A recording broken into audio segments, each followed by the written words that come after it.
Olá pessoal, na nossa videoaula de hoje, pessoal, nós vamos entender um tema que é muito importante, né, no ensino religioso, que é a gente compreender e refletir sobre a diversidade religiosa que existe, né? Então, diversidade religiosa, educação e direitos humanos. Então, são três termos, né, que são muito importantes para a gente refletir na nossa sociedade que nós vivemos, de certa forma para a gente viver de forma bastante harmoniosa, né? Compreendendo essa diversidade que existe na nossa sociedade, essa diversidade de religião. Isso quer dizer o quê? Que nós vivemos numa sociedade em que existe várias religiões, né? Várias religiões que estão por aí e que a gente tem que saber que não existe a minha religião que é a certa e a do outro é errada. Ele tem que passar a conviver com a minha religião que é a certa, certo? Então, quando a gente aprende esse termo, né, que é diversidade religiosa, de tolerância religiosa, a gente está compreendendo que não existe de forma alguma essa ideia dos que é o certo e o que é o errado, mas que todas compreendem e fazem parte da cultura desse povo, né? Então, é importante a gente refletir para a gente respeitar, né? Então, quando a gente fala de diversidade religiosa, educação e direitos humanos, nós estamos relacionando o quê? Como que a diversidade religiosa ela pode ser ensinada dentro da escola como uma garantia que é dos direitos humanos, né? Nós, como seres humanos, nós temos os nossos direitos, né? Assim como nós temos os nossos deveres como cidadãos, nós também temos os nossos direitos, que são assegurados pela Constituição brasileira, que são assegurados, por exemplo, pelos direitos humanos, né? Com a Declaração Universal dos Direitos Humanos, né? Que são os nossos direitos que são assegurados por lei, né? Então, entre esses direitos está ao direito à liberdade religiosa, né? Que é o que nós vamos tratar, né? E quando a gente fala de direito à liberdade religiosa, nós estamos falando de uma liberdade de seguirmos a religião que quisermos. Então, se nós temos essa liberdade de seguir a religião que nós quisermos, então nós temos uma sociedade que existe vários tipos de religião, né? Que existe uma sociedade que existe várias formas das pessoas exercerem a sua religião, e não uma única só, uma única como verdadeira, certo? Então, a gente vai compreender essa diversidade nesses três termos, né? Diversidade religiosa, educação e direitos humanos, né? Então, eu preparei, aqui tem um texto que eu peguei que vai falar muito bem disso, né? Assim, começa assim, ó. Uma das marcas expressivas da diversidade cultural brasileira encontra-se no campo religioso, que de onde vivem inúmeras crenças, tradições religiosas de origem indígenas, africana, ocidental e semita. Ou seja, pessoal, nós vivemos numa sociedade que existe vários tipos de religião, né? Como, por exemplo, as religiões que têm como origem indígena, né? As religiões que vêm da tradição com os índios, né? As religiões de matriz africana, né? A Umbanda, o Candomblé, não é? Assim como outras religiões que vieram da Europa, por exemplo, na colonização, como, por exemplo, a religião católica, a religião evangélica, né? Outras religiões de origem oriental que têm presença no Brasil, né? Então, nós vivemos num país onde a diversidade religiosa ela é muito presente, não é? Então, continuando, fala assim, ó. Os dados do Censo Demográfico de 2010, né, um dos principais referenciais estatístico para o campo compreender o campo religioso brasileiro, apresenta que os adeptos do catolicismo compõem 64% da população, os evangélicos somam 22,2% da população, os sem religião representam a terceira maior, com 8%, os espíritas são os que compõem 2%, as religiões africanas estão com 0,3% dos que se declaram, né? E outras religiões, né, somam 2,7%, certo? Então, com isso, a gente consegue compreender, né, que nós vivemos numa sociedade bastante diversa, né? Não existe num país como o Brasil 100% uma população evangélica, 100% uma população católica, por exemplo. Mas como nós vemos, existe no Brasil várias religiões. A religião católica, que predomina ainda, né? A religião evangélica, as religiões africanas, como a Umbanda, o Candomblé, a religião espírita, né? Outras religiões como a religião muçulmana, né? O islamismo, por exemplo, as religiões orientais, né? Como o budismo, por exemplo. Então, tudo isso tem presença no Brasil, seja em maior ou em menor quantidade, mas são religiões que estão presentes no Brasil. Então, o Brasil, ele é um país com diversidade religiosa muito grande, não é? É um país que tem uma população que tem uma população que vive de forma religiosa muito diversa, certo? E isso é garantido principalmente quando a gente fala da Constituição brasileira, que diz que nós vivemos num estado laico, ou seja, um estado que não tem uma religião oficial. Então isso mostra essa diversidade que existe, né? Cada um é livre para seguir o que quiser, certo? Estes dados, em linhas gerais, indicam algumas características próprias da contemporaneidade, como a tendência ao pluralismo religioso, ao constante trânsito religioso e à privatização da religião das sociedades modernas ocidentais. Ou seja, o que aqui isso quer dizer o quê? Essa diversidade religiosa que existe, ela mostra como que na nossa sociedade existe o pluralismo de ideias, pluralismo religioso, pluralismo pessoal, quer dizer vários, né? Tanto na religiosidade como em outros fatores, certo? Nesse contexto, então, esse pluralismo, né, essa diversidade, ela é reflexo de dois fatores. Primeiro, a existência da diversidade religiosa e depois a reivindicação de liberdade religiosa.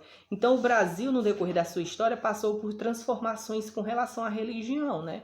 Até o fim do século XIX, por exemplo, o Brasil era um país que tinha como religião oficial a religião católica, né? E isso mudou. O século XX, com as constituições que vieram, né? Mostraram que o Brasil se tornou um país laico, né? Um país que não tem uma religião oficial e que a população pode seguir a religião que quiser, né? Então isso foi resultado de um longo processo, certo? No decorrer da nossa história. Embora se constate a diversidade das opções espirituais disponíveis na sociedade brasileira, ainda se constitui um desafio singular assegurar o respeito e o reconhecimento da diversidade religiosa. O que é que isso quer dizer? Isso quer dizer que mesmo que nós vivemos numa sociedade em que existe essa diversidade, né, várias religiões, mesmo assim isso ainda é um desafio, né? Por quê? Porque ainda existem pessoas que têm a mentalidade de que a minha religião é a certa e que todos devem seguir essa religião, certo? Então, quando a gente tem essa ideia, esse tipo de ideologia presente, né, a gente acaba criando alguns conflitos, alguns embates de ideia, né? Porque se eu chegar para uma pessoa, eu sou católico, e eu digo assim, a minha religião é a certa, você deve ser católico também. E o outro é evangélico. O outro é evangélico e diz assim, não, eu sou evangélico e você que tem que ser evangélico porque a minha religião é a certa. Se os dois se baterem e nenhum tiver uma mentalidade formada de respeito com a religião do outro, nós vamos ver aí um conflito religioso, né? Ou seja, duas religiões se enfrentando. O que é que tem que haver? Tanto o lado católico como o lado evangélico tem que compreender que nós vivemos numa sociedade diferente, diversa, né? Por conta disso, cada um tem a livre escolha para exercer a religião que quiser. Nenhum lado, nenhum outro pode querer obrigar o outro a seguir a sua religião, né? Eu posso deixar de ser católico e ser evangélico? Sim. Do mesmo jeito que o outro pode deixar de ser evangélico e ser católico? Pode. Porém, tudo isso tem que partir de um princípio próprio da pessoa. Eu estou sendo católico, não me sinto mais à vontade na religião católica, vou mudar. Ok, isso parte de um princípio seu. Mas essa mudança de religião, que é muito comum no Brasil, né? Isso tem que partir, pessoal, de um princípio próprio, quando a pessoa se sente bem para mudar de religião. E não quando o outro obriga, né? Não pode haver essa interferência do outro. Porque a partir desse momento que há essa interferência do outro, a pessoa que está mudando, ela não está mudando por convicção própria, mas sim por influência do outro. E isso é muito chato, a gente estar num espaço, numa religião, por exemplo, por influência do outro e não por convicção própria. A pessoa não vai se sentir bem. Então a gente tem que respeitar o tempo do outro, respeitar a opinião do outro, né? Então compreender que cada um vive da forma que quiser, certo? Então, continuando aqui com a leitura, diz assim: a existência de preconceitos, discriminações e intolerância exige atenção e esforços conjuntos no sentido de erradicar conflitos e relações de poder que buscam inferiorizar, inferiorizar a crença do outro e subnaturalizar as diferenças. Então, existem alguns termos que a gente tem que compreender e refletir para a gente poder evitar, né, pessoal? Preconceito, discriminações, né? Intolerância, né, que já foi bastante também discutido pela gente, que é o fato de desrespeitar o outro, não tolerar o posicionamento do outro, não aceitar que o outro é diferente, não aceitar que o outro pensa diferente, não aceitar que o outro pode ter um Deus diferente do meu, não aceitar que o outro tem um livro sagrado diferente do meu. Então a gente tem que viver, para a gente poder conseguir viver em paz numa sociedade, a gente tem que compreender que existe essa diferença, que existe essa diversidade, que nós não somos obrigados a estar modificando o outro para o outro se tornar o que eu sou, né?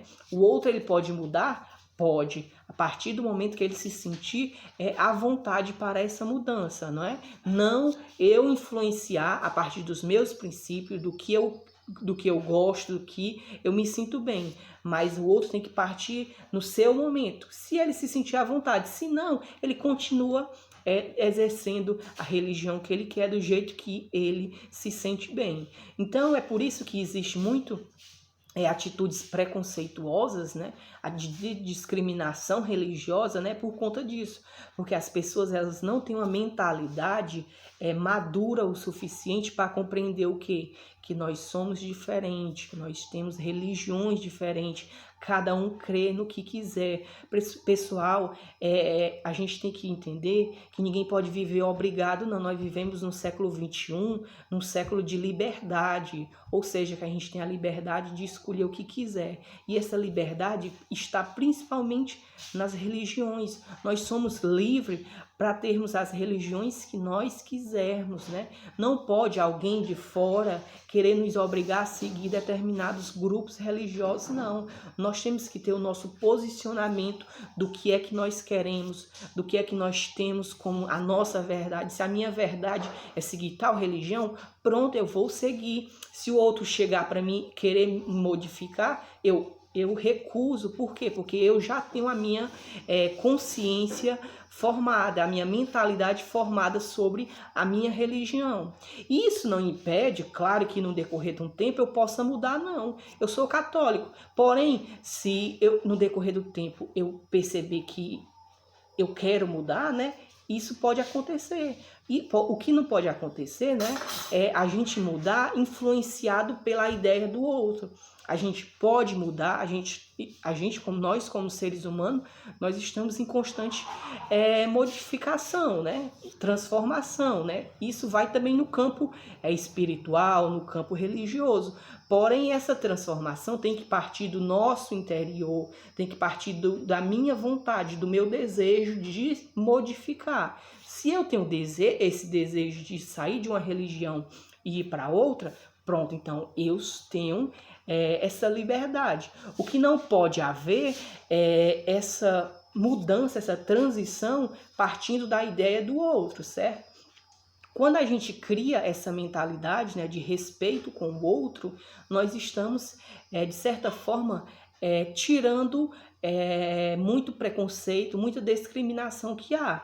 Porque a partir do momento em que eu estou agindo de forma que obrigue o outro a seguir a religião que eu sigo, eu estou sendo preconceituoso, eu estou discriminando e estou sendo principalmente intolerante, né? Ou seja, eu não estou tolerando o direito que o outro tem de seguir a religião que ele tem. Então, continuando aqui com a leitura, diz assim, ó, tal problema social, né? O que é esse problema? Essa falta de respeito, essa falta de tolerância com o outro, né? Ou seja, o ato de ser intolerante, né? Esse problema, muitas das vezes, se manifesta sob a forma de relações conflituosas no contexto escolar, pela existência de práticas e relações permeadas por tentativas de invisibilização, silenciamentos e preconceitos. A complexidade dessas relações exige um posicionamento crítico e um olhar atento e ampliado a fim de identificar e coibir processos de formamento de identidade e diferenças a partir de um único referencial, que legitima relações de exclusão e desigualdade. Então, esse trecho ele fala muito da questão agora da escola, certo? Na nossa próxima videoaula, eu vou falar um pouco mais sobre essa questão da como que a escola é um espaço de acolhimento, um espaço de respeito, é um espaço de debate, né? Para a gente debater as diferenças que existem com relação à religião, certo?